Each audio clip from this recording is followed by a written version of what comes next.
માધ્યમો દ્વારા જાણવા મળ્યું છે કે રાજકોટમાં સેન્ટ્રલ વેરહાઉસના ગોડાઉનમાં એમએસપીમાં ખરીદેલી કેટલીક મગફળીનો જથ્થો ચોરી થવા પામ્યો છે. સામાન્ય રીતે રાજ્ય સરકાર એમએસપી ઉપર ખરીદી કરે પછી કેન્દ્ર ઉપરથી વેરહાઉસમાં માલ જાય પછી એ જવાબદારી એ ખરીદ એજન્સી નાફેડની રહેતી હોય છે.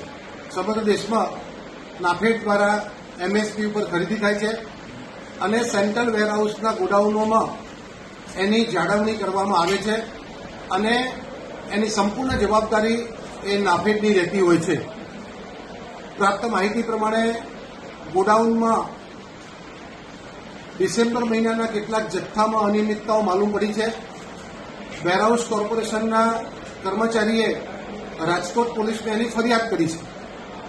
તો સામાન્ય રીતે રાજ્ય સરકારની સીધી સ્પષ્ટની બાબત નથી, તેમ છતાં પોલીસ સ્ટેશને ફરિયાદ થવાથી એમાં જે તપાસ થશે અને તપાસને આધારે જે વિગતો માલુમ પડશે ત્યારે જ એમાં સાચી હકીકત આપણને ખબર પડશે.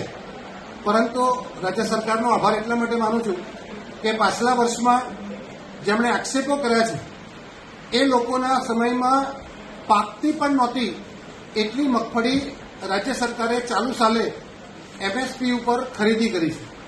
લગભગ 12.5 લાખ ટન મગફળી એ એમએસપી ઉપર ટેકાના ભાવે ખરીદતા રાજ્યના ખેડૂતોને ખૂબ મોટો ફાયદો થયો છે અને રાજ્ય સરકારની કૃષિ નીતિ અને ખેડૂત સહાય નીતિને કારણે રાજ્યમાં 50 લાખ ટન જેટલી મગફળીનો પાક પણ ઉતર્યો છે. આ ગોડાઉનમાં જે અનિયમિતતાઓ માલુમ પડી છે એ માટે પોલીસ ફરિયાદને આધારે જે તપાસમાં કસૂરવાર ઠરશે એને રાજ્યના ગૃહ વિભાગ દ્વારા અને કાયદા વિભાગ દ્વારા યોગ્ય સજા કરવામાં આવશે એવી ખાતરી આપું છું.